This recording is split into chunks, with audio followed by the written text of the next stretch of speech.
विदेशबाट आउनुभएका एकजना महाराजजी हुनुहुन्छ।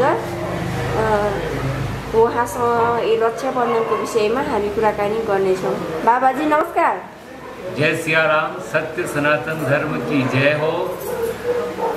रक्षाबंधन का जो पर्व हम क्यों मनाते हैं, किस लिए मनाते हैं, इसके उपलक्ष्य में हम आपको पूरे विश्व को यह बताना चाहते हैं कि यह परंपरा कब से शुरू हुई। जब राजा बलि ने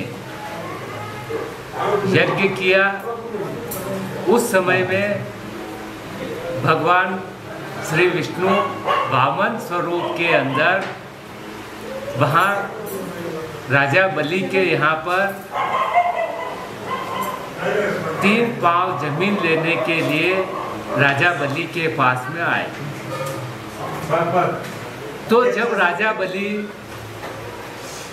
संकल्प के द्वारा वामन भगवान को 3 पांव जमीन देने के लिए संकल्प ले रहे थे, तो उनके गुरु शुक्राचार्य जी ने मना किया। फिर भी राजा बलि ने भगवान को संकल्प द्वारा 3 पेड़ जमीन दान में दी। तो प्रभु ने आपके देश में ये रक्षाबंधन बांधते हैं, किसी प्रकार का बांधना पड़ेगा या कौन देना बांधना पड़ेगा, क्या प्रसाद है, क्या का प्रसाद है? क्योंकि उस दिन जब भगवान तीनों लोग को नाप लिया और जब आधा पैर बाकी रहा तो राजा बलि को कहा कि अब ये तेरा संकल्प झूठा होने वाला है। तो राजा बलि ने कहा कि प्रभु जो आपका चरण है वो मेरे सिर पर रख दीजिए। तो भगवान के तीनों पैर पूर्ण हुए और राजा बलि को कहा कि अब तुझे जो वरदान मांगना है वो मांग। राजा बलि ने कहा प्रभु मुझे कोई भी वर नहीं चाहिए, मुझे आपकी कृपा मिल गई है और जो आपका आशीर्वाद मिला है यह कभी समाप्त नहीं होगा। फिर भी भगवान ने कहा तूने जो संकल्प द्वारा मुझे जो दान दिया है उसके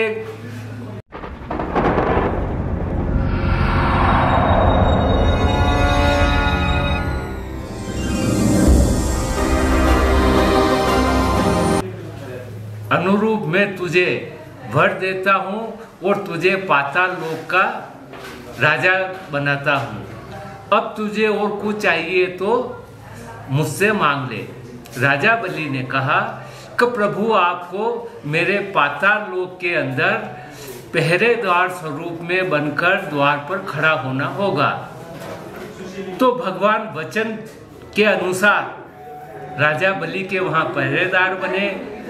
जब समय व्यतीत हुआ तो लक्ष्मी जी स्वयं पाताल लोक के अंदर गई और पाताल लोक जाने के बाद में उन्होंने राजा बलि को जो धागा बांधा उसे रक्षाबंधन कहा जाता है।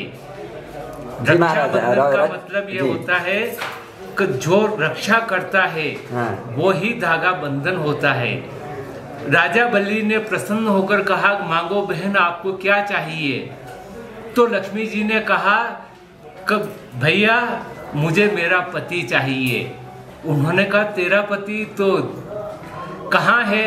उन्होंने कहा जो आपके द्वार पर द्वारपाल है यही मेरे पति हैं, आप इन्हें मुझे दीजिए। तो फिर भगवान 4 महीने पाताल लोक के अंदर रहते हैं और 8 महीने मृत्यु लोक के अंदर भरण पोषण का कार्य करते हैं। उसी दिन से रक्षाबंधन का त्योहार उत्सव के साथ मनाया जाता है और बहन की रक्षा की जाती है। इसे ही पवित्र और पूरे विश्व के अंदर मनाया जाता है। और संकल्प का जो महत्व होता है संकल्प सबसे बड़ा महत्व होता है, और जो संकल्प को भूल जाते हैं उन्हें उसका परिणाम बहुत भयंकर भुगतना पड़ता है। जय सिया राम।